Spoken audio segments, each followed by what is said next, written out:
This program is rated PG. It contains themes and scenes which may not be suitable for very young audiences. Parental guidance is advised. Be advised that the views and opinions of the hosts and guests do not reflect those of the station.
Mawala ka muli. Di na ko papayag na muling mabawi. Ating kalayaan kay tagal na nating mithi. Di na papayagang mabawi muli. Magkakapit-pisig, libu-libong tao. Kay sarap pala maging Pilipino. Sama-sama iisa ang atikain. Kailanman di na paaalipin. Ang lulong Pilipino sa mundo, mapayapa para ang pagbabago. Katotohanan, kalayaan, katarungan ay kayang makamit na walang taas. Basta't magkaisa tayong lahat.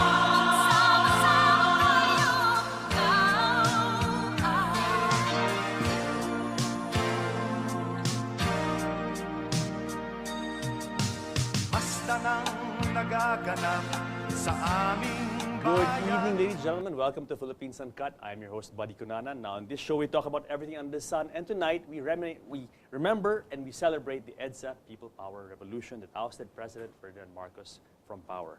And to talk to us tonight about this very special event in our history is a very special man who played a very important role in that uprising. I'm talking about Lieutenant General Antonio Sotelo, former Commanding General of the Philippine Air Force. Good evening, General Sotelo, and welcome to Philippines Uncut. Good evening. Yes, sir. Sir, thank you very much for coming on the show. Alam niyo po, I've been a big fan of yours ever since my younger days because I really was in awe of your role in EDSA, in our peaceful revolution. And but before we jump into that topic, sir, let's talk about yourself. Tell us a bit about who is General Antonio Sotelo. Well, I'm 82 years old. I became a soldier in 1954 when I joined the Air Force as a cadet, a flying cadet. And I graduated in 1956. From that point on, for the next 20 years, I became a fighter pilot. I flew the F-51. I flew all the jets of the Philippine Air Force. And I understand, sir, that you were... that's just about it. Yes, sir. I understand that you were once head of the Blue Diamonds. The, Well, I led that team in famous Blue Diamonds. 1972, yes. I was still young then. I was a lieutenant colonel, I think. A young lieutenant colonel. Yes, sir. 1972. I had as my wingman, if you know General Abadia. Yes, of course. Yeah, Yes, sir. He became the General Yes. Loven Abadia, yes. he was with me in my squadron, and he was actually the alternate leader of the team. And I understand you bested, there was one competition I read in your bio that you actually bested the Americans. Oh yes, we had a gunnery competition against it was a 4th or 5th Fighter Wing based in Clark Air Base. They were flying F-4s, we were flying F-5s. And so we had this one week of competition, and we beat them in practically all the events. And it became a big thing because I'll tell you this, when we were winning, my wing commander approached the president to award the trophies Opo. because he knew. My wing commander then, General Rancodo, if you remember the name,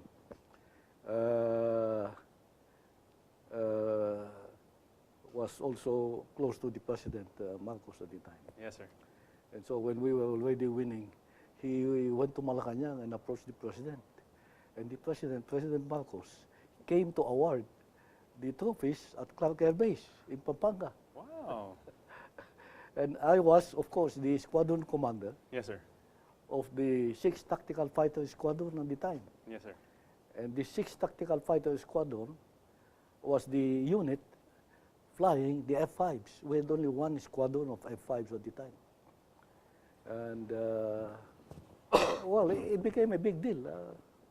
It started from just a few of my pilots challenging a few pilots from the 4th or 5th, the U.S. side. But at the end, it was the President of the Republic of the Philippines awarding the trophies. Wow. I mean, those really were the heydays of the Air Force when we had really good equipment and exceptional men, right. sir, such as Right, yourself. right. But sir, a lot of people remember you because of that role you played in Edsa 86, and when it was actually one of the turning points, I would say, during that entire event in our history. Tell us a bit about what was your role in this series of events. Oh, well, I will make it short because a lot of these stories has been told and retold in many interviews in the past 29 years, you know. So I'll try to cut it short. You picture a situation, let's say February 24. This thing started 22nd. Yes, sir. The Edsa revolution started 22nd. The breakaway of General yes. Ramos and Mr. And Enrile. I was, of course, I was tuned in. And the 23rd, that was Sunday. I remember it was Sunday. And there was practically a lull. There were negotiations going on. But in the morning of the 24th, in the morning of the 24th, I woke up at about maybe 3 o'clock in the morning. And the Marcos guys were already throwing gas, what do you call this? Tear gas at the people at the Santolan area. Yes, sir. To drive away the guys. Because the tanks were coming into position to shell Camp Crame. Crame. Yes, sir. So I woke up my boys. I said, if we have to go, this is the time to go. In my mind, that was... At that time po, you were the commander of the 15th Strike Wing. Yes. Of course, you know, in situations like this, without even telling anybody, telling me what to do, I prepared my unit. Because I knew that somehow my unit, being a combat unit, is going to be needed someplace. Yes, sir. So it is instinctive. You are a commander of a fighting unit. You get a situation like what was happening at the Edsa. I prepared my unit. I had to make a roll call of my pilots. I see to it that the airplanes are prepared and fueled. Yes, sir. I see to it that the armaments are ready. And at night, I was going around Yes, sir. just to make sure that everything is ready to be used for any eventuality. But of course, when these guys started driving away, throwing tear gas, I thought it was the time to go. So I woke up my pilots, got them to a briefing room about this size. Yes, sir. And I told them what we are going to do. And I revealed to them for the first time that we are joining the rebellion. The rebellion against Yes, Ferdinand Marcos. yes. Yes, sir. Yes, sir. And I said, if you don't agree with this decision, I said, you can just lay your weapon, because everybody was armed already. You just lay your weapon and decide and go, no questions asked. But my pilots were young guys, you know, idealistic people, and nobody budged. Everybody wanted to join, so that's it. And of course, the first words I said is, I knew how dangerous the mission was. And in fact, I told them what it is what did Rizal say? It is something like it is a gift for people to give their lives to the country. And it was a turning point I mentioned earlier, because that effectively removed the air power from the Marcos regime. Yeah. And sir, Well, alam niyo po, I was at Edsa at the time, and I remember that when the helicopters were coming, people didn't know whether these helicopters were going to attack or you know, really what the plan was. But then when you guys landed in Krame, I remember there was a sense of great jubilation in the crowd, because finally people realized that, you know, we had the Air Force, at least a significant part of the Air Force, you know, with us. Well, it is said that it was the turning point. The reason being is something like this. At that point, in those days, all the armed forces are actually fence-sitting. The chain of command has been broken, and then they didn't know which side they were, whether this way or that way. So everybody was fence-sitting. But when we landed in Camp Crame, and President General Ramos announced that a sizable force has defected to us, that made up their minds. And sir, the Air Force, there's something about the Air Force, the psychological... Yeah, well, yes. I mean, what is it about the Air Force, sir, that has this significant psychological, you know, like a weight, really? I think the psychological aspect there is, we can operate, you know, we can operate anywhere. Yes, sir. We are not bothered by traffic or whatever. Yes, sir. So that was the moment when the fence-sitters finally decided to go this way and that way. So that in a few hours, practically the whole armed forces had pledged their allegiance to the Enrile Ramos camp. Yeah. And that was the turning point. Yes, sir. What were your feelings, sir, as an officer? I mean, as you mentioned, you've spent your entire career in the armed forces and in the Air Force, and then at that moment to actually go against the chain of command or break the chain of command yourself and you know, join the rebel forces, going against in effect the commander-in-chief. What were your feelings about this? Was it a difficult decision on your part? No, you know, this thing, you have to go back maybe something like 10 years or 15 years before that. I saw how the country, let's say, deteriorated for the 15 years before that. And I saw how disgruntled the armed forces has become and how unhappy the people had become. And these were things that develop in the mind of a soldier. So when that opportunity came to have a choice, whether this way or that way, then it was easy for me. So I went this way towards what I thought was the right way. And here we are. This is the country we have. Yes, sir. If you didn't defect with your troops and your machines, and your flying machines, your aircraft, perhaps you wouldn't be celebrating Edsa, the Edsa revolution. Perhaps, yes, yes. And you know, sir, it's good you mentioned the AFP because you know, during the Marcos regime, the AFP had developed a very negative image with the people. It was viewed as a tool by the dictatorship to enforce that dictatorship, to enforce martial law. It was viewed as a perpetrator of many human rights violations. But after the Edsa revolution, people were now, you know, it seemed like there was a healing, that people looked at the men and women in the armed forces as no longer as adversaries, but as one. The AFP became the people's AFP.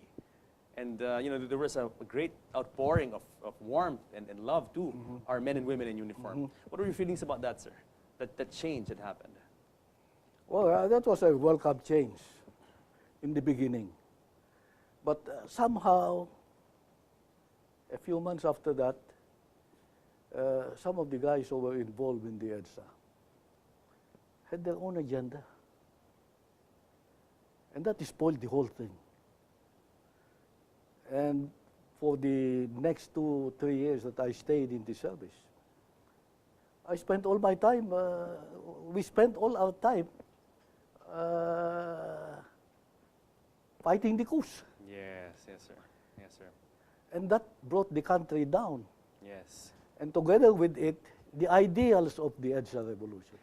As you mentioned, you said agenda. Well, I think what made the Edsa revolution very successful was people really came together. Yes. And yes. you know, I was there, and my friends were Yeah. there. I was very young, obviously, but at that time. But no one really had any agenda except for, you know, let's save the country. Exactly. And that is the reason why, if you go back to the Edsa revolution, it was one big jigsaw puzzle. But finally, all these parts fit in. Because the people who participated in the Edsa revolution had no agenda at the back of their minds. They were just after one purpose. They loved the country. That was it. So I've been trying to explain this. Because in decision making, if you have no agenda at the back of your mind, chances are you make the proper and the right decision. Yes, sir. But if you have an agenda at the back of your mind, you cloud your decision-making capability. And that's where, like, you want to buy something, an airplane. But you are thinking about the kickback at your mind. You are bound to buy the inferior kind because that's where the money is. Yes, sir. And this thing blinds you to make a good decision. That is actually the anatomy of this corruption and anomalies that is going on. Yes, sir. They have always an agenda at the back of their minds. That's why they cannot make a right decision. Sana nga ho, now that we're celebrating the 29th anniversary of the Edsa revolution, I wish that our countrymen would really, you know, as you said, sir, you know, let's approach the problem, approach the nation building without any agendas. Then maybe we can move this country forward finally, sir. Exactly. Yes, sir. Sir, we have to pause for a break, but we're going to come back and we're going to talk about more of Edsa and more of the other events that have been happening around the country when we come back. So guys, more of conversations with General Antonio Sotelo on Philippines Uncut. Here it is.